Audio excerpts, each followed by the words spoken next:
Hi masters, అందరికీ కూడా ఆత్మీయ ప్రణామాలు. అందరికీ బ్రహ్మాస్ మెడిటేషన్ ఛానల్ తరపున స్వాగతం, సుస్వాగతం. ముందుగా మనందరి గురువు అయిన బ్రహ్మశ్రీ సుభాష్ పత్రి సారి కూడా కృతజ్ఞతలు తెలుపుకుంటూ ఈ రోజు ఒక సెషన్ ని ప్రారంభించుకుందాం మాస్టర్స్. గత కొన్ని వారాలుగా, నెలలుగా మనం గీతాయనం అనే చక్కటి గ్రంథం తీసుకొని దాంట్లో 2 శ్లోకాలు పారాయణం చేసుకుంటూ ఉన్నాం మాస్టర్స్. గురువారము, శుక్రవారం నాడు. ఈ వారం నుంచి ప్రతి బుధవారం నాడు 3 శ్లోకాలు ఒక పారాయణము, దాని యొక్క ధ్యాన వివరణ, ఉచ్చారణ, కంఠస్థం నేర్చుకునే దానికి వీలుగా సెషన్ అనేది స్టార్ట్ చేసుకున్నాం మాస్టర్స్. మళ్ళీ ఈ రోజు కొంచెం చేంజ్ ఉంది. ఈ రోజు ఇప్పటికి కాను 25 రోజులు పూర్తి చేసుకొని ఈ రోజు 26వ రోజుకి వచ్చాం మాస్టర్స్. ఈ రోజు ఆ ప్రయాణంలో భాగంగా 3 శ్లోకాలు ఒక ఉచ్చారణ జ్ఞాన బోధన అందించడానికి మనతో పాటు విజయశ్రీ మేడం గారు మనకు జూమ్ సెషన్ కి విచ్చేసి ఉన్నారు. మేడం, ముందుగా మీకు బ్రహ్మాస్ మెడిటేషన్ ఛానల్ నుంచి స్వాగతం, సుస్వాగతం madam. Thank you. Over to you. Thank you Neeraja గారు. Thank you so much. 38th శ్లోక, 3rd చాప్టర్. ఓకే అండి, మనకి ఎవ్రీ వీక్ గీతా జయంతినే. ఓకే అండి, సో ఇప్పుడు నేను ఉచ్చారణ ఒకసారి చదివి వినిపిస్తాను, తర్వాత అందరూ నేర్చుకుందాము. ధూమేనావ్రియతే వహ్నిర్ యథాదర్శో మలేన చ యథోల్బేనావృతో గర్భః తథా తేనేదమావృతం. మరొకసారి, ధూమేనావ్రియతే వహ్నిర్ యథాదర్శో మలేన చ యథోల్బేనావృతో గర్భః తథా తేనేదమావృతం. మరొకసారి, ధూమేనావ్రియతే వహ్నిర్ యథాదర్శో మలేన చ యథోల్బేనావృతో గర్భః తథా తేనేదమావృతం. ఓకే అండి, ఇప్పుడు మనం విడివిడిగా ఒక్కొక్క పదాన్ని తెలుసుకుందాం ఉచ్చారణ. సో నాతో పాటు పలకండి. ధూమేనావ్రియతే వహ్నిర్. ధూమేనావ్రియతే వహ్నిర్. ధూమేనావ్రియతే వహ్నిర్ యథాదర్శో మలేన చ యథాదర్శో మలేన చ యథాదర్శో మలేన చ యథోల్బేనావృతో గర్భః తథా తేనేదమావృతం. యథోల్బేనావృతో గర్భః తథా తేనేదమావృతం. యథోల్బేనావృతో గర్భః తథా తేనేదమావృతం. ఓకే అండి, మరొకసారి. ధూమేనావ్రియతే వహ్నిర్ యథాదర్శో మలేన చ యథోల్బేనావృతో గర్భః తథా తేనేదమావృతం. ఓకే అండి, ఇప్పుడు మొత్తం శ్లోకం నేను ఒకసారి చదివి వినిపిస్తాను. ధూమేనావ్రియతే వహ్నిర్ యథాదర్శో మలేన చ యథోల్బేనావృతో గర్భః తథా తేనేదమావృతం. ఓకే అండి, అర్థమైంది. ఇప్పుడు మనము తాత్పర్యం చూసి ధ్యాన వివరణలోకి వెళ్దామండి. మావి చేత గర్భంలోని పిండం కప్పబడినట్లే కామం చేత జ్ఞానం కప్పబడి ఉంటుంది. ఇప్పుడు మనందరి పరిస్థితి ఇదే కదండి. సో దీని ధ్యాన వివరణలోకి వెళ్ళి మరింతగా తెలుసుకుందాం విషయాన్ని. ఎంతటి తమోగుణి అయినా, ఎంతటి రజోగుణి అయినా ప్రతి ఒక్కరి యథార్థ స్వరూపం సత్యమే, సత్వమే. ప్రతి ఒక్కరి యథార్థ స్వరూపం పూర్ణ జ్ఞానమే. ఆ బీజంలోంచే, ఆ క్షేత్రంలోంచే జీవులందరూ జన్మింపబడ్డారు కనుక, అయితే మురికి చేత అద్దం కప్పబడి ఉంది, నివురు చేత నిప్పు కప్పబడి ఉంది, మావి చేత గర్భంలోని పిండం కూడా కప్పబడి ఉంది. అలాగే కామం చేత జ్ఞానం కప్పబడి ఉంది. అద్దం మీద దుమ్ము కాస్త తీసివేయాలి, నిప్పు మీద ఉన్న నివురు కాస్త కదిలించాలి, అంటే కాస్త ఆనాపానాసతి ధ్యానం అభ్యసించాలి. ఫైనల్ గా కంక్లూషన్ పత్రి చేశారు. ధ్యానమే దీనికి అంతా కూడా సొల్యూషన్ అని మనకి క్లియర్ గా సింపుల్ గా చెప్పేశారండి. సో ఇప్పుడు దీనిలోని వివరణ అంటే మనం ఏం తెలుసుకోవచ్చు. ఇప్పుడు ఎలా అయితే మన నిజస్థితి ఏంటండి, మన ఆత్మలము అన్నది మన నిజస్థితి, అవును కదండి. దీని మీద కప్పబడి ఉన్నాయి ఏంటవి? ఈ భూమి మీద మనం జన్మించాలంటే ఈ ఆత్మని కప్పబడి ఉన్నాయి. ఏంటవి? శరీరం ఒకటి, మనస్సు ఒకటి, బుద్ధి ఒకటి. ఇవన్నీ లేయర్స్ కదండి ఆత్మ మీద. ఇవన్నీ అన్నమాట. మాస్కులు అని చెప్పుకున్నాం కదా. ఈ మాస్కుల్ని తొలగించుకుంటూ ఆత్మ దగ్గరికి చేరడమే అసలైన ఆత్మ యొక్క అంతిమ లక్ష్యం. అవును కదండి. ఎందుకంటే ఆత్మలోనే పరమాత్మ తత్వం ఉందని మనకు తెలిసింది. దాన్ని అనుభవపూర్వకంగా తెలుసుకోవాలంటే ఒక్కొక్కటి మనము దాటి వెళ్ళాలి ఆత్మ దగ్గరకు. ఈ శరీరం అనేది మనకి ఎప్పుడు ఛాలెంజింగ్ గా ఉంటుంది. మనసు ఛాలెంజింగ్ గా ఉంటుంటుంది. బుద్ధి ఛాలెంజింగ్ గా ఉంటుంది. ఒక్కొక్కటి ఎదుగుతూ మాస్టరీ చేసుకోవాలి. శరీరం మీద మాస్టరీ చేయాలి. మన మనస్సు మీద మాస్టరీ పొందాలి. ఇంకా బుద్ధిని కూడా మాస్టరీ చేస్తే అప్పుడు ఆత్మ దగ్గరికి వెళ్తాము. మన నిజ స్థితితో మనం కనెక్ట్ అయిపోతాం అన్నమాట. ఎప్పుడైతే మన నిజ స్థితితో కనెక్ట్ అవుతామో మనకు ఆత్మ యొక్క శక్తులు గోచరం అవుతూ ఉంటుంది. అనుభవిస్తూ ఉంటాం. మనం ఆత్మశక్తులు అంటే ఏంటండి? ఆత్మస్థైర్యం, ఆత్మవిశ్వాసం, ఇంకా ఆ ప్రేమ తత్వం, దైవిక గుణాలన్నీ కూడా ఒక్కొక్కటిగా మనలోంచి బయటికి వస్తూ ఉంటాయి. అంతే కదండి. దీనికి ఒక చిన్న స్టోరీ ఉందండి. అది చెప్తాను ఇక్కడ నేను. సో ఒక ఒక బాటసారి ఒక అడవిలో వెళ్తూ ఉంటాడు అనమాట. అడవిలో కానీ ఏమవుతుందంటే దారి తెలియక మళ్ళీ ఎటు వెళ్తున్నాడో తెలియక వెళ్తూ ఉంటాడు. ఇంకా చీకటి పడుతూ ఉంటుంది. చీకటి పడితే మళ్ళీ నేను ఎట్లా వెనక్కి వెళ్ళాలని చెప్పి మళ్ళీ వెనక్కి తిరిగి ఇంటికి వెళ్ళడానికి మళ్ళీ వెనక్కి తిరుగు ప్రయాణం చేస్తాడు అనమాట. అలా వెళుతూ వెళుతూ ఉండగా క్రూర జంతువులు పైకి రావడం మొదలు పెడతాయి. ఓ పక్క ఇంటికి వెళ్ళే హడావిడిలో క్రూర జంతువులు తరుముకుంటూ వస్తాయన్నమాట. మళ్ళీ తిరిగి అడవిలోకి ప్రయాణం పరిగెడుతూ ఉంటాడు అనమాట ఆ వ్యక్తి, బాటసారి. ఒక పక్క ఒక మంత్రగత్తె వచ్చి చేతులు ఇలా చాపి నా దగ్గరికి రా, నా దగ్గరికి రా అని పిలుస్తూ ఉంటదంట. అది మంత్రగత్తె కాబట్టి భయపడి అక్కడి నుంచి తప్పించుకుంటాడు. జంతువుల నుంచి తప్పించుకుంటూ ఉంటాడు. రెండిటికి తప్పించుకుంటూ ఇంకొక డైరెక్షన్ లో పరిగెత్తడం మొదలు పెడతాడు బాటసారి. ఇలా పరిగెట్టి పరిగెట్టి పరిగెట్టి ఒక గొయ్యలో పడతాడండి. ఆ గొయ్యలో కూడా పూర్తిగా పడాడనమాట. గొయ్యలో పడేదానికి ఒక కొమ్మని, చెట్టు కొమ్మని పట్టుకొని వేలాడుతూ ఇంకా గొయ్యలో పడేటట్టు నిలబడాల్సి వస్తుంది అనమాట. ఆ గొయ్యలో కింద చూస్తే పాము ఉంటుంది. కింద పడితే ఇంకా పాము కరిచేస్తుంది. మళ్ళీ ఆ చెట్టు కొమ్మని పట్టుకొని ఉన్నాడు కదండి. ఆ కొమ్మల్ని ఎలుకలు, తెల్ల ఎలుకలు, నల్ల ఎలుకలు అంట, రెండు కూడా కొరికేస్తూ ఉంటాయి. ఇంకా కొరికాయ అంటే కింద పడి గొయ్యలో పాము కాటేస్తుంది. సో అన్ని వైపుల్లో కూడా సమస్యలు చుట్టుముట్టేస్తాయి. ఒక పక్క మళ్ళీ తన ముఖం మీద కందిరీగలు కుడుతూ ఉంటాయి. చూడండి, ఇంకా ఎటు తిరగాలి, ఏం చేయాలి అనేది బోధపడదు అనమాట బాటసారికి. కింద పడితే పాము కాటేస్తుంది. ఒక్క నిమిషం చాలు ఎలుక కొట్టేయడానికి కదండి. ఓ పక్క అది తప్పించుకునే లోపల ముఖం మీద అంతా కందిరీగలు కుడుతూ ఉంటాయి. ఇలా ఎటు చూసినా సమస్యలు, ఎటు చూసినా ఇబ్బందికరమైన వాతావరణము. కానీ ఇంతలో పైన ఒక తేనె తెట్టు నుంచి తేనె పడుతూ ఉంటదంట తన మూతి మీద. అది నాకుతూ ఆనందిస్తూ ఉంటాడంట బాటసారి. ఏంటి ఇంత పరిస్థితులు చుట్టుముట్టి ఉన్నా జస్ట్ ఒక తేనె బొట్టు తన మూతి మీద పడంగానే అది చప్పరిస్తూ ఆనందంలోకి వెళ్ళిపోతూ ఉంటాడు. ఇక్కడ వెర్రివాడు అనుకోవాలనా మన బాటసారిని? అదే మన పరిస్థితి ఇక్కడ అని చెప్తున్నారు. అంటే ఇక్కడ అడవి అనేది ఈ భౌతిక ప్రపంచం అన్నమాట. ఓకే అండి. ఈ జంతువులన్నీ మనకొచ్చే అనారోగ్య సమస్యలు.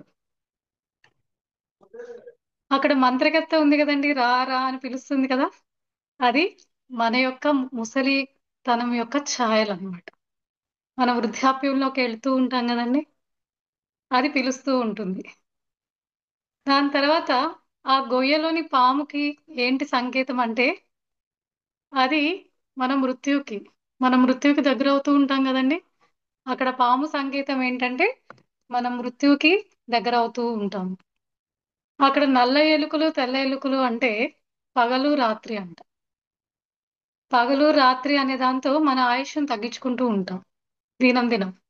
అవును కదండి. అకాల మరణం అంటే మరణం ఎప్పుడు సంభవిస్తుందో తెలీదు, అది పాముకు సంకేతం. ఈ పగలు రాత్రి అనేది మన ఆయుష్ను తగ్గిస్తూ ఉంటుంది. ఇక్కడ కందిరీగలు అంటే ఏంటంటే కుడుతూ ఉన్నాయంటే మన మనస్సు అన్నమాట. అది దేనికో ఒకటి ట్రిగర్ చేస్తూనే ఉంటుంది. అవును కదండి.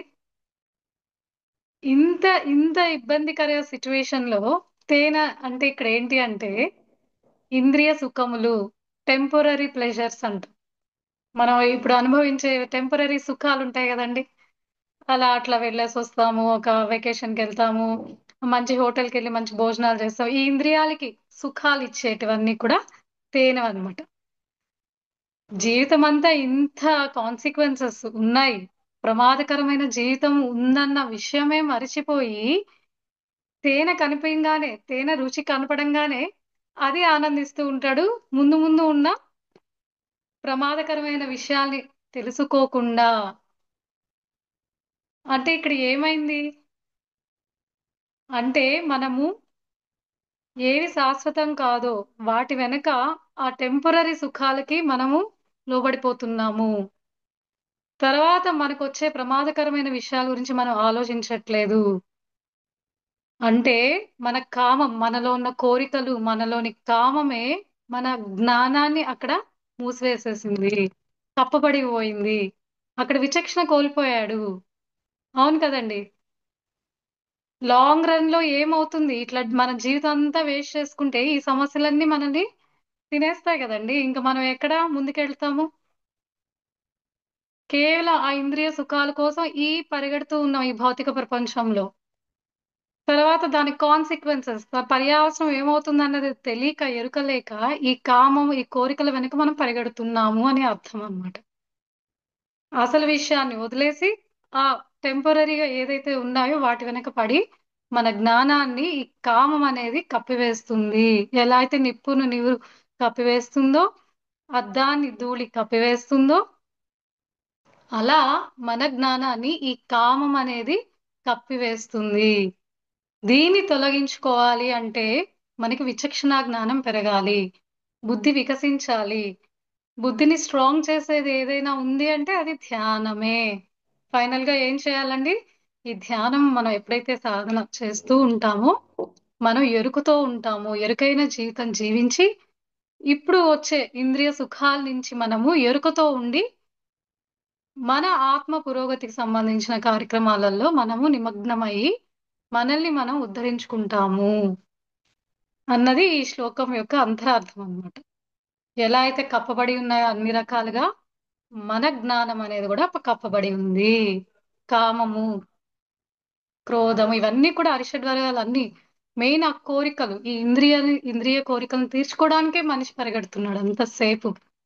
ఈ విషయాన్ని గమనించండి అని శ్రీకృష్ణుడు ఇక్కడ అర్జునుడికి చెప్తున్నారనమాట. సో దీనికి అంతటికి సొల్యూషన్ ఏంటంటే ధ్యానం చేయడం వల్ల మన నిజ స్థితితో మనం కనెక్ట్ అవుతాము. అప్పుడు ఈ మనసుని, శరీరాన్ని, బుద్ధిని కూడా మన యొక్క ఆత్మ ప్రగతి వైపే వాడటానికి మనకి ఎరుక పెరుగుతుంది.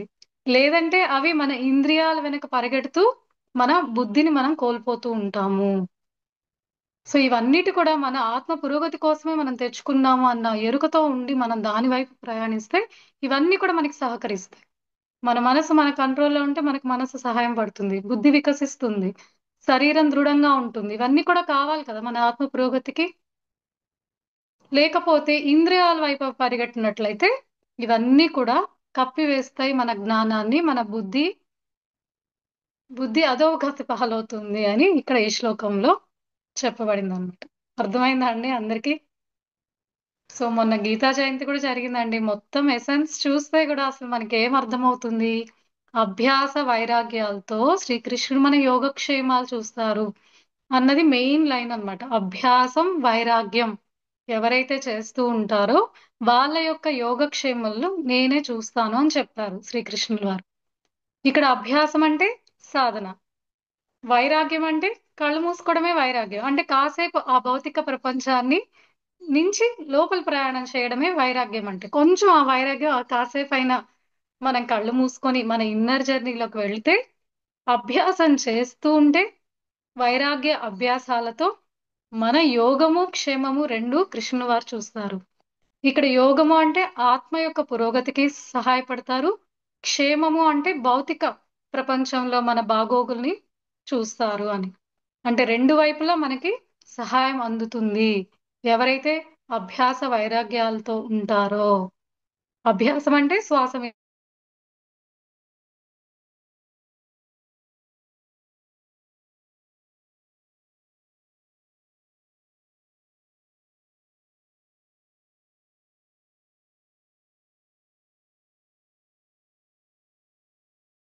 అన్నమాట. ఓకే అండి. సో నెక్స్ట్ శ్లోకానికి వెళ్ళిపోదాము. 40th శ్లోకాన్ని స్క్రీన్ షేర్ చేయండి మేడం. ఓకే అండి, 40th శ్లోక నేను ఒకసారి చదివి వినిపిస్తాను. ఇంద్రియాణి మనోబుద్ధిః యస్యాధిష్టానముచ్యతే ఏతైర్విమోహయత్యేష జ్ఞానమావృత్య దేహినం. మరొకసారి, ఇంద్రియాణి మనోబుద్ధిః యస్యాధిష్టానముచ్యతే ఏతైర్విమోహయత్యేష జ్ఞానమావృత్య దేహినం.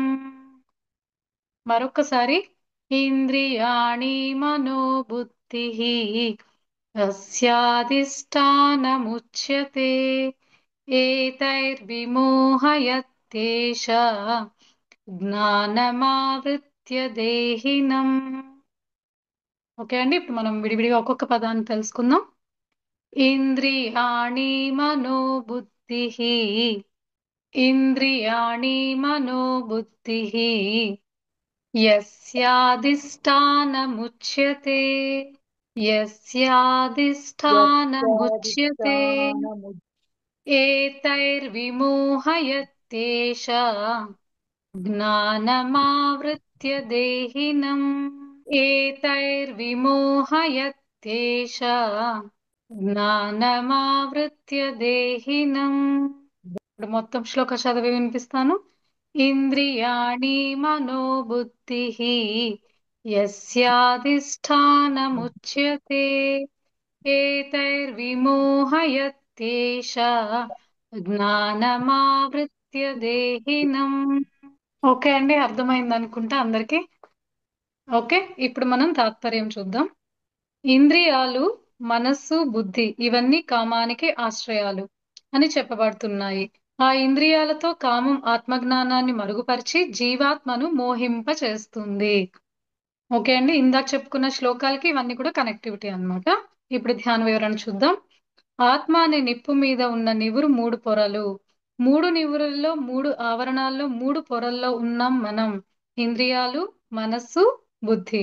ఇక్కడ బుద్ధి అంటే సంగమిచ్చిన బుద్ధి అని అర్థం. సమాజం నుంచి అరువు తెచ్చుకున్న బుద్ధి అని అర్థం. ఈ బుద్ధి మహాత్ముల దగ్గర నుంచి తెచ్చుకున్నది కాదు. ఈ బుద్ధి ఆత్మజ్ఞానం ద్వారా వచ్చిన బుద్ధి కాదు. ఓ మూర్ఖ సమాజం కేవలం ఓ మూర్ఖమైన బుద్ధినే ప్రసాదిస్తుంది. ఎలాగైతే వైద్య శాస్త్రజ్ఞులు మాంసం తినండి అని చెప్తారో అలాంటి బుద్ధి అన్నమాట. ఎలాగైతే పూజారులు విగ్రహాల్ని ఆరాధించండి అని చెప్తారో అలాంటి బుద్ధి అన్నమాట. ఎలాగైతే డాక్టర్లు మీ రోగాలకు మా దగ్గర మందులున్నాయి అని అంటారో అలాంటి బుద్ధి అన్నమాట. సంఘం ఇచ్చిన బుద్ధిని బట్టే మన మనఃచేష్టలు ఉంటాయి. ఇంద్రియాలు, మనస్సు, బుద్ధి ఈ మూడు కూడా కామ, క్రోధ, విశృంఖలాత్వాలకు ఆశ్రయాలు. ఇవి జీవాత్మను కప్పేసి మరుగుపరిచి మోహింప చేస్తుంటాయి. మోహం అంటే అతి విపరీతం. మోహింప చేస్తుంటాయి అంటే అతి చేయిస్తుంటాయి, విపరీత చేష్టలు చేయిస్తుంటాయి అని అర్థం అన్నమాట. సో ఇప్పుడు మనం చెప్పుకున్నది కూడా అదే కదండి, ముందు శ్లోకం కూడా. సో ఈ ఆత్మను కప్పపడి వేసేసాయి ఈ శరీరము, మనస్సు, బుద్ధి. సో వీటిని మనం మాస్టరీ చేసి వీటి నుంచి దాటితేనే మన నిజస్థితికి కనెక్ట్ అవుతాము. లేకపోతే ఏమవుతుందంటే ఆ బుద్ధి విపరీత బుద్ధి అయిపోతుంది. అంటే మనకి విచక్షణ అనేది కోల్పోతాము. ఎవరు ఏది చెప్తే అది కరెక్ట్ అని వాళ్ళ వెనక వెళ్తాం, కానీ మన విచక్షణ మన దగ్గర లేకపోవడం వల్ల మనం ఆ మాయలో పడిపోతూ ఉంటాం అన్నమాట. ఎలా అయితే ఇక్కడ కొన్ని ఎగ్జాంపుల్స్ చెప్పారండి. సో మాంసం తినండి మీకు మాంసకృతులు అందుతాయి అని మనకి ఇప్పుడు చాలా అడ్వర్టైజ్మెంట్లు మనకి చుట్టుపక్కల మన అందరివి అలవాటు అయిపోయిందండి, అది కామన్ గా. సో ఇదొక విపరీత బుద్ధి అన్నమాట. ఇంకా డాక్టర్లు మీ ప్రతి ఒక్క రోగానికి కూడా మా దగ్గర మందులున్నాయి అని చెప్పడం కూడా ఒక బుద్ధి. మనల్ని ఇన్ఫ్లుయెన్స్ చేస్తున్నాయి ఇవి రకరకాలుగా. పూజారుల మాటలు మనం వింటూ ఉన్నాము గుళ్ళల్లో. ఇలా విగ్రహారాధన చేయండి, ఇక్కడే దేవుడున్నాడు అన్ని గట్టి గట్టి నమ్మకాల్ని మన అందరిలోకి నాటేశారు. ఇదంతా కూడా సమాజం నుంచి ఇలాంటి బుద్ధి మనల్ని ప్రేరేపిస్తుంది. మనం అలాంటి సమాజంలో ఉన్నాం అన్నమాట. అక్కడ మన బుద్ధిని కోల్పోయాము. మన విచక్షణతో మనం ఎప్పుడైతే ఉంటామో వీటన్నిటి పట్ల మనం ఎరుకుతో ఉంటాము. దానిలోని సత్యం ఏంటో అప్పుడు మనకి తెలిసొస్తుంది అనమాట. ఎప్పుడు తెలుస్తుంది సత్యము? మన బుద్ధి ఎప్పుడైతే శక్తివంతంగా మారుతుందో, అంటే వికసిస్తుందో, అప్పుడు మాత్రమే మనకి ఆ విచక్షణ అనేది ఉంటుంది. అవును కదండి? అది మళ్ళీ ఎక్కడికి వెళ్ళాలి? ధ్యానమే శరణ్యము. సో ధ్యానం చేయగా చేయగా చేయగా ఆ బుద్ధి చక్కగా వికసింపజరిగి ఏది ఎంత సత్యమో అన్నది మనకి అవగాహనలోకి వస్తూ ఉంటుంది. అప్పుడు మనము ఈ పొరలను దాటవచ్చు. వీటిలోని మాయల్ని దాటవచ్చు. ఈ కామ క్రోధ ఇవన్నీ కూడా కమ్మేస్తూ ఉంటాయండి. మోహం ఇవన్నీ కూడా కమ్మేస్తూ ఉంటాయి ఈ శరీరాన్ని, మనస్సుని, బుద్ధిని ప్రతి నిమిషం కూడా. వీటి నుంచి బయటపడడమే మన యొక్క అంతిమ లక్ష్యము. అది ధ్యానం మాత్రమే. ఆ ధ్యానం ద్వారా మాత్రమే మనకి సాధ్యపడుతుంది. ఈ మాస్కులను తొలగించుకోవడానికి వీటిని ఎరుకతో మనం గమనించగలుగుతాం. అప్పుడు ఈ అరిషడ్ వర్గాల నుంచి కూడా మనం బయటపడతాము. మొత్తం అనారోగ్యాలకు అన్నిటికీ కారణం కూడా ఈ అరిషడ్ వర్గాలే అన్నమాట. కామ క్రోధ లోభ మోహ మదం ఆశ్చర్యాలే మన అన్నిటి అనారోగ్యాలకి మూలాలు అన్నమాట. సో వీటిని అన్నిటిని కూడా మనం ఎరుకతో దాటగలిగితే మన ఆరోగ్యం మన దగ్గర ఉంటుంది. మన ఆనంద స్థితి, బ్రహ్మానందం అనే ఏదైతే ఆత్మానందం ఉందో అది మనం అనుభవిస్తూ అనుభవిస్తూ వెళ్తూ ఉంటాము. సో ఇక్కడ కూడా అదే మనకి ఆ మీనింగ్ ఇక్కడ కూడా ఈ శ్లోకాల్లో కూడా కంటిన్యూటీ అన్నమాట. అర్థమైందా అండి అందరికి? ఓకే, ఇప్పుడు నెక్స్ట్ 42 శ్లోక అండి. సో ఇప్పుడు మనది 40th శ్లోక అయిపోయింది. ఇప్పుడు మనం 42 42వ శ్లోకానికి వచ్చేసాము. ఓకే అండి, 42వ శ్లోకము. ఇంద్రియాణి పరాణ్యాహుః ఇంద్రియేభ్య పరం మనః మనస్సస్తు పరా బుద్ధిః యో బుద్ధే పరతస్తు సహా. మరొకసారి. ఇంద్రియాణి పరాణ్యాహుః ఇంద్రియేభ్య పరం మనః మనసస్తు పరా బుద్ధిః యో బుద్ధే పరతస్తు సహా. మరొకసారి. ఇంద్రియాణి పరాణ్యాహుః ఇంద్రియేభ్య పరం మనః మనస్సస్తు పరా బుద్ధిః యో బుద్ధే పరతస్తు సహా. ఓకే అండి, ఇప్పుడు మనం విడివిడిగా ఒక్కొక్క పదాన్ని తెలుసుకుందాం. ఇంద్రియాణి పరాణ్యాహుః ఇంద్రియాణి పరాణ్యాహుః ఇంద్రియాణి పరాణ్యాహుః ఇంద్రియేభ్యః పరం మనః ఇంద్రియేభ్యః పరం మనః మనసస్తు పరా మనసస్తు బుద్ధిః పరాబుద్ధి యో యో బుద్ధే బుద్ధి పరతస్తు పరతస్తు సహా. సహా. ఇప్పుడు మళ్ళీ మొత్తం శ్లోకం చదివి వినిపిస్తాను. ఇంద్రియాణి పరాణ్యాహుః ఇంద్రియేభ్యః పరం మనః మనసస్తు పరా బుద్ధిః యో యో బుద్ధే బుద్ధి పరతస్తు సహా. సహా. ఓకే అండి, అర్థమైందా? ఉచ్చారణ నో డౌట్స్. ఓకే అండి, ఇప్పుడు తాత్పర్యం చూద్దాం. ఇంద్రియాలు బలమైనవి. ఇంద్రియాల కన్నా మనస్సు, మనస్సు కన్నా బుద్ధి గొప్పది. బుద్ధి కన్నా అత్యంత గొప్పదానినే ఆత్మ అని అంటారు. ఓకే అండి, ఇప్పుడు ధ్యాన వివరణ చూద్దాం. ఆత్మ అనే నిప్పు మీద ఉన్న ఇంద్రియాలు మనస్సు బుద్ధి అనే మూడు నివురుల్లో, మూడు ఆవరణల్లో, మూడు పొరల్లో ఉన్నాం మనము. ఇంద్రియాలకు మనస్సు మూలమైనది. మనస్సు చెప్పినట్లు ఇంద్రియాల వెంట పరిగెడతాం. మనస్సు కన్నా బుద్ధి బలమైనది. మనస్సు కన్నా సంగమిచ్చిన బుద్ధి బలమైనది. సంగమిచ్చిన బుద్ధిని బట్టే మన మనశ్చేష్టలు ఉంటాయి. అయితే వీటన్నింటికంటే గొప్పది ఆత్మ. ఆత్మబలం ముందర సంఘం తల వంచి తీరుతుంది. సో అన్ని కూడా సిమిలర్ అండి. సో మనకి ఆల్రెడీ దీంట్లో ఎసెన్స్ అంతా కూడా ఒకటే. 3 శ్లోకాల ద్వారా మనకి అంతా ఒకే మీనింగే ఉంది. సో మళ్ళీ మళ్ళీ పండు పోల్చి చెప్తూ ఉన్నారండి. సో దాన్ని మనం డైజెస్ట్ చేసుకోవాలి, మనం తీసుకోగలగాలి ఆ విషయాన్ని. సో ఇక్కడ అలానే మన ఆత్మని ఏవైతే ఇవి కప్పిపడి ఉన్నాయో వీటన్నిటిని మనం ఎప్పుడైతే దాటగలుగుతామో మన ఆత్మ దగ్గరికి వెళతాము. అప్పుడు మన ఆత్మ యొక్క బలం పెరుగుతూ ఉంటుంది. ఆ పరమాత్మ తత్వానికి మనం దగ్గరవుతూ వెళ్తాము. లేదు అంటే ఈ ఇంద్రియాలు అనేది ఏంటండి ఇక్కడ ఎప్పుడు మనల్ని గిలుతూనే ఉంటాయి, ఈ భౌతిక మాయలో పడేస్తూనే ఉంటాయి. ఇక్కడ గుర్రాలు చూపించారంటే ఈ గుర్రాలు పగ్గం లేక ఎట్లా అంటే అట్లా పరిగెడుతూ ఉంటాయి అన్నమాట. అవే మన ఇంద్రియాలు అన్నమాట. వాటిని ఇంకొక కళ్ళం వేయాలి, వాటికి బుద్ధి అనే కళ్ళం వేయాలి. ఆ బుద్ధి ఎలా స్ట్రాంగ్ అవుతుంది అంటే మనసు కంట్రోల్లో ఉన్నప్పుడు. అవును కదండి. ఈ మనసుని ఎలా నిశ్చలం చేయగలుగుతాము? ధ్యానం ద్వారా. సో అందుకే మొన్న భగవద్గీత గీతా జయంతి రోజు ఎన్నో కొటేషన్లు వచ్చాయి మనకి స్టేటస్ లో కూడా.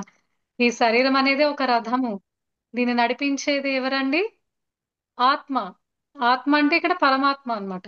ఎప్పుడు నడిపిస్తాడు పరమాత్మ అంటే ఎప్పుడైతే నీ బుద్ధిని స్ట్రాంగ్ చేసుకొని ఈ ఇంద్రియాలు వెనక పడకుండా అవి మన కంట్రోల్లో ఉన్నప్పుడు, మన మనస్సు ఎప్పుడైతే నిశ్చలం అవుతుందో అంటే అక్కడ అర్జునుడు కూర్చొని ఉన్నాడు. ఆయన మనసు స్థిమితమైనప్పుడు ఈ ఇంద్రియాలని బుద్ధితో మనం పట్టుకున్నప్పుడు ఆత్మ పరమాత్మ తత్వానికి మనం దగ్గర అవుతాము. అప్పుడు ఈ శరీరం అనేది ఆరోగ్యంగా చక్కగా ముందుకు అద్భుతంగా వెళ్తూ ఉంటుంది ఈ జీవితం అనే రథం. అది ఇక్కడ మనకి మళ్ళీ మళ్ళీ చెప్పారండి. సో ఎలా అయితే అన్ని కప్పబడి ఉన్నాయో ఈ ఆత్మను కూడా కప్పబడి ఉన్నాయి. ఈ పొరలన్నిటిని కూడా మనం దాటాలి. సో ఈ శ్లోకాలన్నిట్లో కూడా ఇదే మీనింగ్ అండి. మనకి ఇంతకు ముందే మనకి పత్రిజీ సారి జ్ఞానంలో ఈ విషయం మనకు అందరికి తెలిసిందే. మనకి పంచకోశాలు ఉన్నాయని చెప్పారు. అన్నమయ కోసం, మనోమయ, ప్రాణమయ కోసం, మనోమయ కోసం, విజ్ఞానమయ కోసము, ఇంకా ఆనందమయ కోసం. ఆనందమయ కోసం. ఆనందమయ సో కోసం. ఆనందమయ కోసం ఇవన్నీ కూడా ఉన్నాయి. మనకు కనపడేది అన్నమయ కోసం ఒక్కటే, కానీ ఇదే నిజం అనుకొని ఇక్కడికే ఆగిపోతున్నాం మనం అందరం కూడా. అందుకే మనం బోల్తా పడుతున్నాం. కానీ అసలు విషయం ఏంటంటే దీని ఆరా అంట, తన చుట్టూ ఉన్న చైతన్య స్థితిలో ఇంకా 4 కోశాలు ఉన్నాయి. అవే ప్రాణమయ కోసం, మనోమయ కోసము, విజ్ఞానమయ కోసము, ఆనందమయ కోసము. వీటన్నిటి యొక్క బాధ్యత కూడా మన మీదే ఉంది. వీటన్నిటి యొక్క పోషణ కూడా మన మీదే ఉంది బాధ్యత. అప్పుడు మన చైతన్యం పెరుగుతూ వెళ్తుంది. అప్పుడు ఈ ఈ మనస్సు, శరీరం, బుద్ధి ఆ, నాటకాల్ని మనం దాటి అవి విచక్షణతో మనం ముందుకు వెళ్ళడం వల్ల మన ఆత్మ స్థితిని మనం అనుభవ జ్ఞానంతో అనుభవించగలుగుతాము. ఆ స్థితిని, ఆనంద స్థితిని అని చెప్పబడింది. ఆల్రెడీ మనకి ఈ విషయం తెలుసు. మళ్ళీ మనం భగవద్గీతలో కూడా ఇలాంటి విషయాలన్నీ మనము మ్యాచ్ చేసుకుంటున్నాం. ఇప్పుడు గీతాయనం ద్వారా మనకి చెప్పిన జ్ఞానం అంతా కూడా ఈ భగవద్గీతలోనే దాగి ఉంది అన్న విషయం మనకి ఇప్పుడు అర్థమవుతుందండి. అవును కదండి. మనము విశ్వమానవులుగా ఉన్నప్పుడు డిఎన్ఏ ఉంది కదండి, మనందరికి 12 ప్రోగులు ఉండేటివంట. విశ్వమానవుడిగా సృష్టి ఆదిలో మానవుడు అంటే 12 ప్రోగుల డిఎన్ఏతో ఉన్నది మానవుడికి. కానీ ఏం జరిగిందంటే చీకటి శక్తులు ఏవైతే ఉన్నాయో, ఎక్కడ మనం అభివృద్ధిలోకి వచ్చి మనం పరమాత్మకి చేరుతాం అనేసి చీకటి శక్తులు మనల్ని ఆవరించేసి మన డిఎన్ఏ పోగులన్నిటినీ నిద్రాణ స్థితిలోకి పంపించేసాయి అన్నమాట. ఇంకా మనకి మిగిలింది రెండే కాబట్టి ఆ రెండు ఏంటంటే ఈ శరీరము, మనస్సు అంట. ఆ 2 పోగుల డిఎన్ఏతో ఉన్నాం ఇప్పుడు మనందరం. ఎందుకు అందరూ ఈ ఆత్మ దగ్గరికి వెళ్ళలేకపోతున్నారంటే మిగతా డిఎన్ఏ పోగులన్నీ కూడా నిద్రాణ స్థితిలో ఉన్నాయి చీకటి శక్తుల వల్ల. మళ్ళీ మనం ఇవన్నిటిని కూడా యాక్టివేట్ చేసుకోవడానికి మనకి ఒక సులువైన మార్గాన్ని, ఆ 4 పిల్లర్స్ ని మనకి అందించారు పత్రిజీ సార్.